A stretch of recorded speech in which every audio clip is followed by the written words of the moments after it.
So, hello guys, what's up? It's me again, si Mima Alicia nyo at nagbabalik ulit para sa ating panibagong video.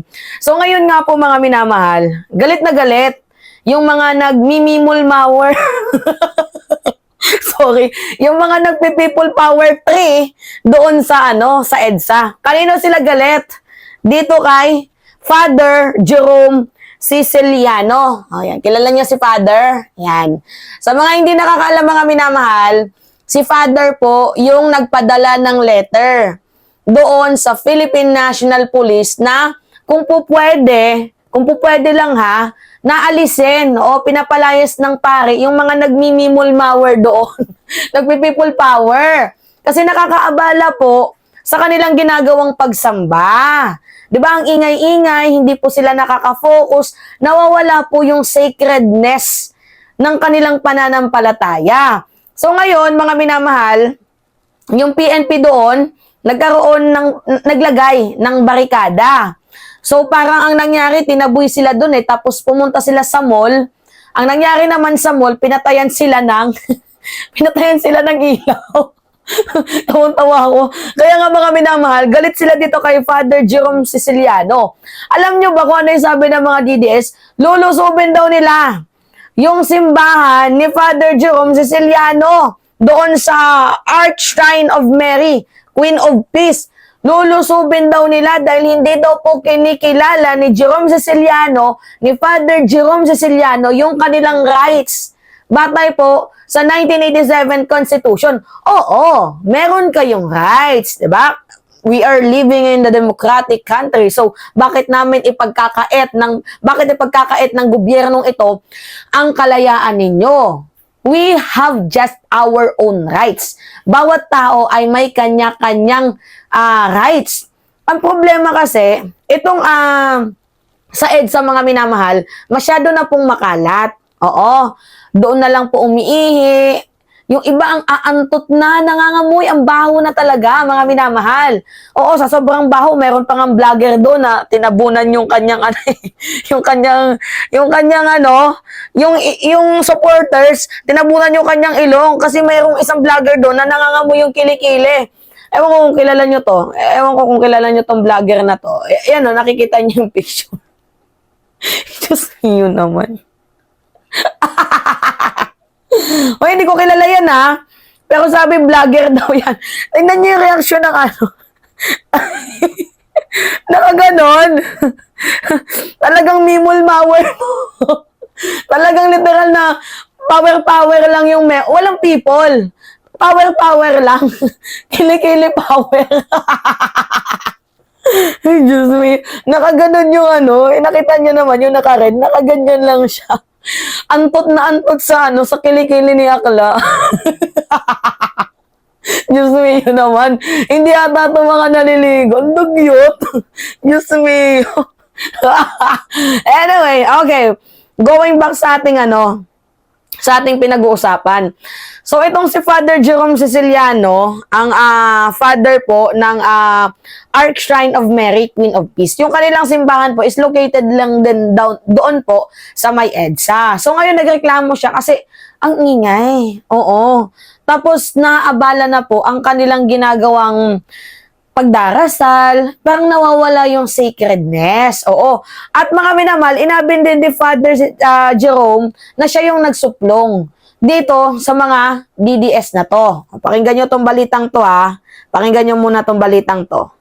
Kasi hindi po tayo nagbabalita ng fake news Pakinggan nyo to. Samantala, nakakaabala na raw ang mga Duterte supporter sa misa sa EDSA Shrine, kaya nagpasaklolo na ang pamunuan ng simbahan sa mga pulis.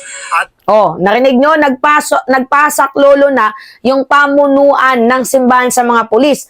Diyan palang strike na sila dito sa Catholic Church. Wala na silang mapaglalagyan, Catholic Church, ayaw sa inyo. Paano kasi ang bababoy ninyo? Paano ba naman i-consider na simbahang Katoliko itong si Digong? Si Digong minumura yung Diyos na sinasamba natin. Si Sarah, presidente ng impyerno. So, paano nila susuportahan itong mga kinang-inang kupal na to? Diba? Alright, continue tayo. Live mula sa EDSA Shrine, nasa frontline ng balitang yan, si Rainiel Pawid. Rainiel, kamusta na ang sitwasyon dyan? Andre, alas 10 nga kaninang umaga ay pansamantalang itinigil yung programa ng mga taga-suporta ni Vice President Sara Duterte dito sa likod mismo ng EDSA Shrine. At kasabay nga niyan yung pagdating din at pagbarikada ng higit 5 truck ng pulisya. Pero alas 4 na Oh, nagbarikada na pala doon. hapon ay balik na nga yung kanilang programa na sinimulan sa isang prayer vigil. Ito ang sitwasyon ngayong Sabado sa EDSA Shrine. Kaunti na lang ang mga taga-suporta ni Vice President Sara Duterte. Kaunti na lang yung mga taga-suporta ni Vice President Sara Duterte. Huy, ika-cancel kayo niyan. Huwag kayong ganyan. Matatandaang walang tigil ang kanilang protesta mula umaga hanggang gabi nitong nakalipas na araw. Ilan sa mga dumadaing ang Archdiocesan Shrine of Mary, Queen of Peace. Halos oras-oras ang misa namin dito. Kung meron dyan na nagva-vlog, nagsisigawan, may mga speeches, nag-i-interfere yan sa ginagawa namin sa loob. Di nawawala din yung sacredness, yung sanctity ng aming pangapagdiriwang. Pag-amin ni Father Jerome Ceciliano, I wrote the PNP sa Quezon City Police District. Oh, ito yung pag-aamin niya. I wrote the PNP sa Quezon District Police Center. Pakinggan nyo. Father Jerome Ceciliano, I wrote the PNP sa Quezon City Police District. Sabi ko to take action because even as we recognize their rights, they should also and you should also recognize our own rights. Okay, rinig nyo yan. At saka mga minamahal, sino yung gaganahan doon sa Mimulmawer nila? Eh, puro concert lang, oh. Parinig ko sa inyo, ha. Puro concert lang ang alam nila. Yes! Kasi magko-concert pa tayo. Anong gagawin natin dito? Wala tayong singer. So, yung mga magagaling kumanta dyan ng acapella, samahan niyo kami na mamaya at magkakantahan tayo ng acapella. Rinig nyo? Oh. Makabuluhan ba yung people power nyo? Parang nag-meeting-meeting lang kayo, meeting kanin. Tapos para hindi umalis, yung mga tao dyan, magpapa-concert kayo. Eh, dapat sana, nagdala kayo ng artista. Di ba? Dapat sana, nagdala kayo ng artista para, para mas bongga, mas bongacious. Di ba? Mas madaming ha-attend dyan. Kaya nga lang, walang pupunta dyan. Ang baon, ang aantot ninyo eh. Konti na lang. So, nakailang EDSA People Power na sila. Yung EDSA People Power 1, success. Pero hindi yung nag-success dahil sa mga Pilipino. Nag-success yun dahil sa Amerika. EDSA People Power 2, nag-success. Kasi napatalsik sa ERAP. EDSA People Power 3, 4, 5, 6, 7, 8, 9, 10, 11, 12, 15, hanggang 20. Nakailang People Power na sila. Yes. Wala pa din. Kasi hindi ginaganahan yung mamamayang Pilipino sa inyo. Sino ang gaganahan sa inyo? Na in the first place, mga kupal kayo. Diba? Tapos ngayon, galit kayo kay Father na dahil lang sa nagsulat, kaya kayo na barikadahan dyan.